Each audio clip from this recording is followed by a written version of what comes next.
नमस्कार साथियों, आज फिर आपका बहुत बहुत स्वागत है हमारे एक नई वीडियो में। हम इस वीडियो में बात करेंगे साइंस के यानी विज्ञान के बहुत ही महत्वपूर्ण प्रश्नों के बारे में, जो रेलवे ग्रुप डी परीक्षा के लिए बहुत ही महत्वपूर्ण है। क्योंकि रेलवे ग्रुप डी परीक्षा में 25 नंबर की साइंस आती है, इसलिए इस तरह के प्रश्नों को आप ध्यानपूर्वक देखें, क्योंकि ये प्रश्न ही आपकी रेलवे ग्रुप डी की परीक्षा में आएंगे। इस तरह के प्रश्न देखने के लिए हमारे YouTube चैनल को सब्सक्राइब कर लें, क्योंकि इस तरह के प्रश्नों की ही हम अपने YouTube चैनल पर वीडियो डालेंगे जो आपके एग्ज़ाम के लिए बहुत ही महत्वपूर्ण होगी। इसलिए हमारे YouTube चैनल को ज़रूर सब्सक्राइब कर लें, क्योंकि इस तरह के ही हम प्रश्नों की वीडियो अपने YouTube चैनल पर डालेंगे। अब हम बात करेंगे पहले प्रश्न के बारे में। पहला प्रश्न, किस प्रकार की कोशिका से त्वचा बनी है? ऑप्शन ए अधिचर्म कोशिका, ऑप्शन बी मृद दूतक, ऑप्शन सी स्थानीय ऊतक, ऑप्शन डी संयोजी ऊतक। यानी किस प्रकार की कोशिका से त्वचा बनी है? इस प्रश्न का आंसर क्या होगा? इस प्रश्न का आंसर बताएं। इस प्रश्न का आंसर क्या होगा? इस प्रश्न का आंसर होगा ऑप्शन ए अधिचर्म कोशिका। यानी किस प्रकार की कोशिका से त्वचा बनी है? अधिचर्म कोशिका। अगला प्रश्न, प्रश्न नंबर 2, ऊतक के प्रकार ग्रंथियां बनाते हैं। ऑप्शन ए तंत्रिका, option B epithelial, option C मांसपेशी, ऑप्शन डी संयोजी। आप इस प्रश्न का उत्तर बताएं। इस प्रश्न का उत्तर क्या होगा? आप इस प्रश्न का उत्तर बताएं। इस प्रश्न का उत्तर क्या होगा? इस प्रश्न का उत्तर होगा ऑप्शन बी एपिथेलियल। यानी ऊतक के प्रकार ग्रंथियां बनाते हैं। इस प्रश्न का उत्तर होगा एपिथेलियल। अगला प्रश्न, प्रश्न नंबर 3, पेशी ऊतक कितने प्रकार के होते हैं? Option A 2, option B 3, option C 4 या ऑप्शन डी 5। आप इस प्रश्न का उत्तर बताएं। इस प्रश्न का उत्तर क्या होगा? आप इस प्रश्न का उत्तर कमेंट बॉक्स में लिखें। इस प्रश्न का उत्तर क्या होगा? इस प्रश्न का उत्तर होगा ऑप्शन बी 3। पेशी ऊतक कितने प्रकार के होते हैं? इसलिए इस प्रश्न का उत्तर होगा ऑप्शन बी, यानी 3 प्रकार के पेशी ऊतक होते हैं। अगला प्रश्न, प्रश्न नंबर 4, NH4NO3 में नाइट्रोजन का प्रतिशत कितना होता है?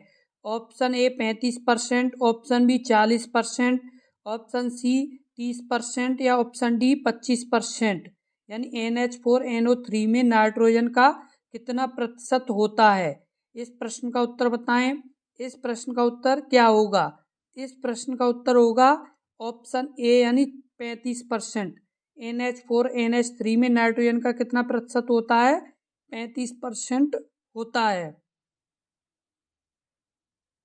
अगला प्रश्न, प्रश्न नंबर 5, कैल्शियम का परमाणु द्रव्यमान है। Option A 23, option B 20, option C 40 या ऑप्शन डी 30।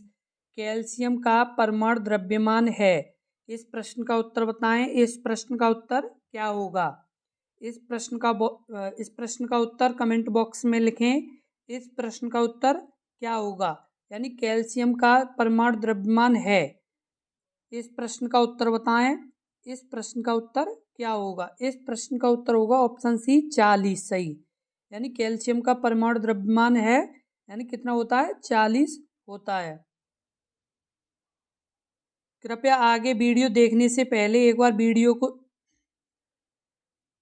कृपया आगे वीडियो देखने से पहले एक बार YouTube चैनल को सब्सक्राइब कर लें और वीडियो को लाइक कर दें और वीडियो को शेयर कर दें।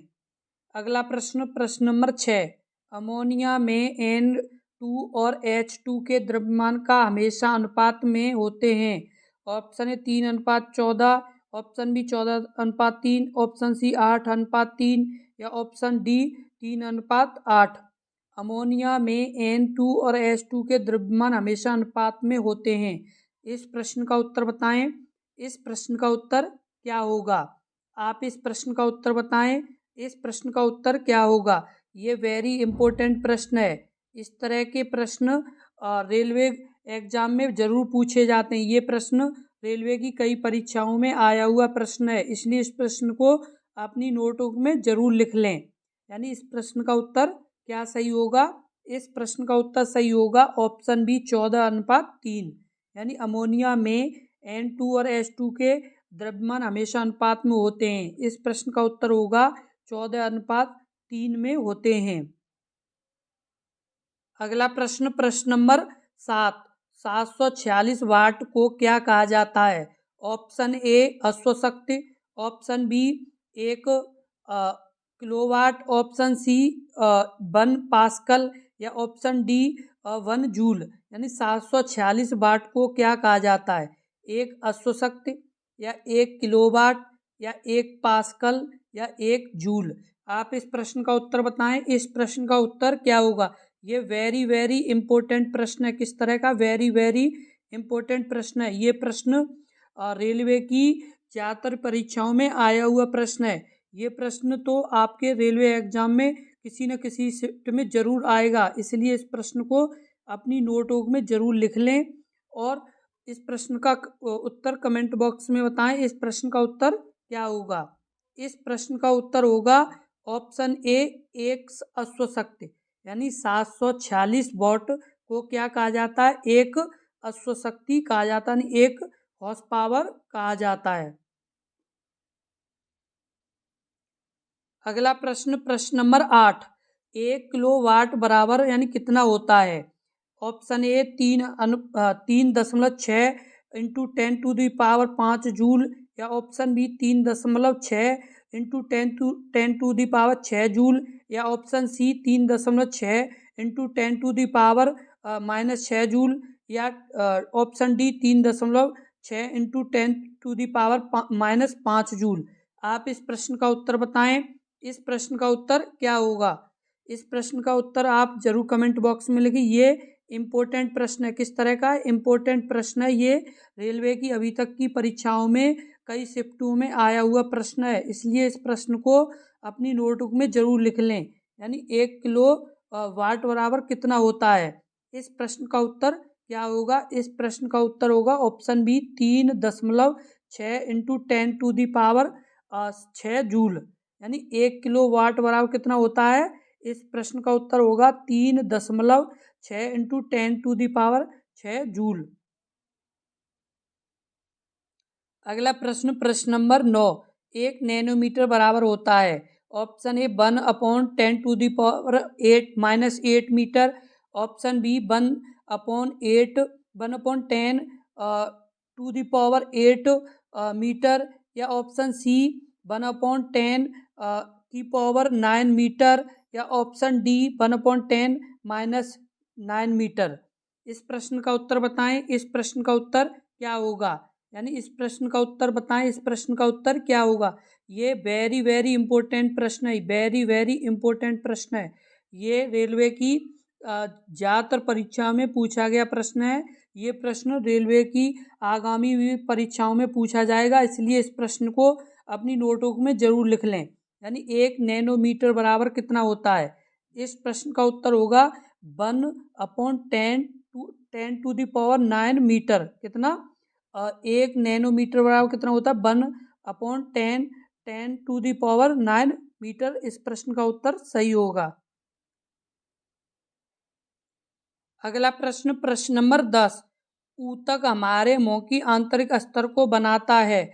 Option A ciliated columnar epithelium, option B सरल स्क्वेमस एपिथेलियम, ऑप्शन सी स्तरीकृत स्क्वेमस एपिथेलियम या ऑप्शन डी कॉलमर एपिथेलियम।